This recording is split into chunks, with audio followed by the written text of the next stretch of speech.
Welcome back, guys, to another episode of Mr. Kelly Reads. However, for this video, we're not actually reading any stories.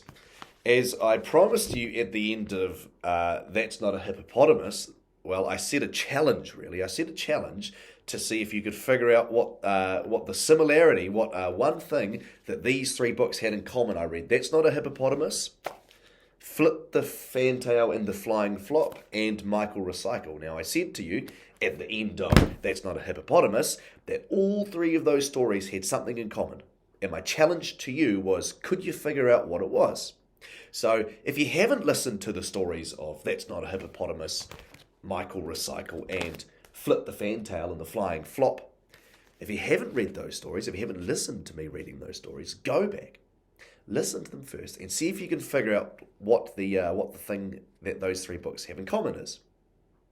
Okay, if you have listened to those three stories, you probably know what those three stories have in common is. So, as you know, these three books have rhyming words in all of them. All three of these books are filled with rhyming words.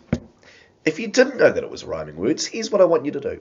Go back, listen to those three stories again, and see if you can figure out which words are the rhyming words.